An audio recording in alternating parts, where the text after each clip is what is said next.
Welcome to my new blog. Hey guys, কেমন আছো সবাই? আশা করছি সবাই ভালো আছো, আমিও ভালো আছি। তো নতুন একটা ব্লগ ভিডিও নিয়ে আমি চলে এসেছি তোমাদের মাঝে। এখন ঘড়ির টাইম সকাল 6টা।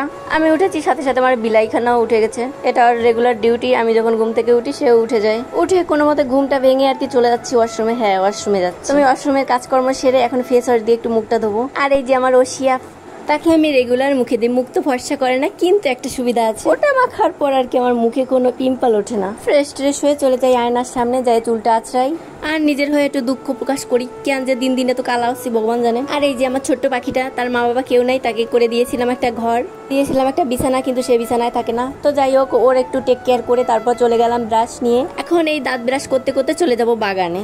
বাগানে যাবে এটা পর্যবেক্ষণ করার জন্য যে লোকে আমার কাছে কয়টা ফুল রেখে গেছে সেইটা দেখার জন্য। এই দেখো, সামনের পরে যে কটা ফুল ছিল সব তুলে নিয়ে গেছে। কদিন বৃষ্টি হচ্ছিল, ফুল নেয়নি।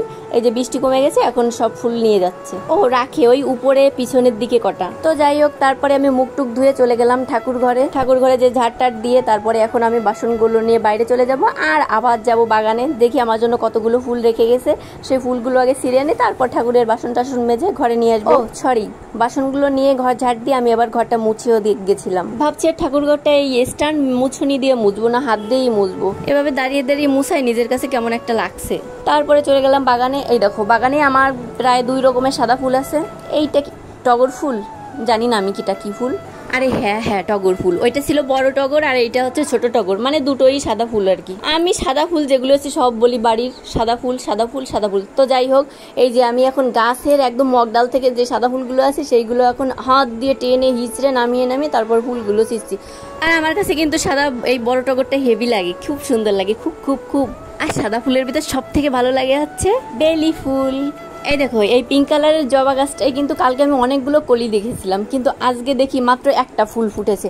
আর ওই যে ফুল ভেঙে যাওয়ার পরে বোটাটায় যে কসকস ভাবটা থাকে, কতগুলো বোটা ছিল তার ঠিক নেই। আর ওই পাশে যে ঘিয়া রঙের জবাটা ছিল, ওটাই একটা ফুলও ছিল না। তো যাই হোক, তারপরে জবা ফুলও তেমন একটা ছিল না। ওই সাইডে কটা জবা ফুল ছিল, সেইগুলো ছিঁড়ে নিয়ে আমি ঘরে চলে এলাম। আর তার মাঝে আবার দেখা হয়েছিল একটা সুন্দর প্রজাপতি, সে এই গাছ থেকে ও গাছে যাচ্ছিল, ফুলে মধু খাচ্ছিল।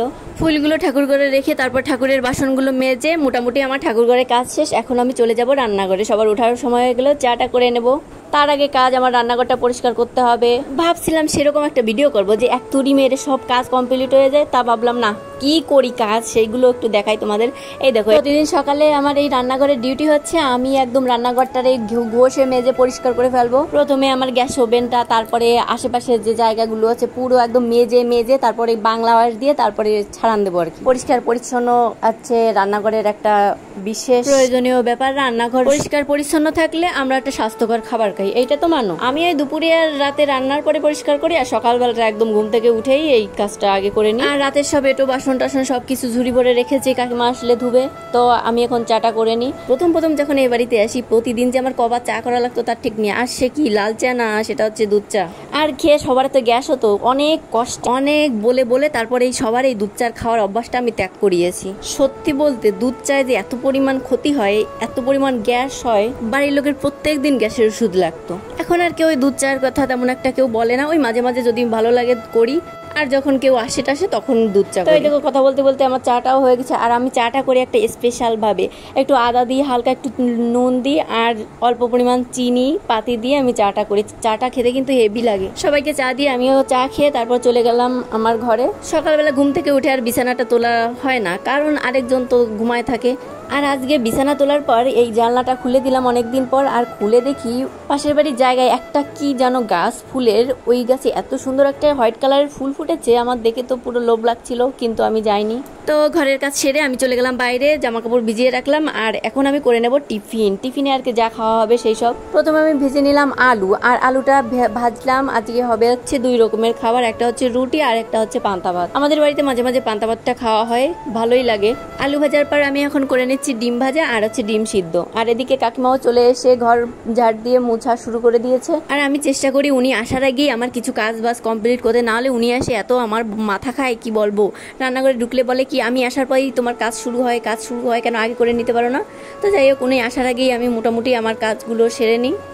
আমার রান্নাঘরে কাজ শেষ, ওদিকে কাকিমা বাসন ধোয়া শুরু করে দিয়েছে। তো মাকে বললাম, মা তুমি রুটিটা করে নাও, আর আমি রুটি করলে না ফোলে বেলতে পারি, কিন্তু রুটিটা ভীষণ শক্ত হয়ে যায়, তাই রুটির দায়িত্বটা আমি মাকেই দিই, মা করো। কলপারে গেছিলাম জামা কাপড়গুলো ধুয়ে দেবো, তা দেখি উনি কাজ করছে, এই জন্য আর ওনার কাজের ভিতর বা হাত ঢুকালাম না। কাজ শেষে তারপর জামা কাপড় ধুয়ে মেলে দিলাম, আর ওদিকে দেখি মাও কাঁথা বালিশ রোদে দিয়েছে, আর আমরা সবাই ব্রেকফাস্ট করে নিলাম।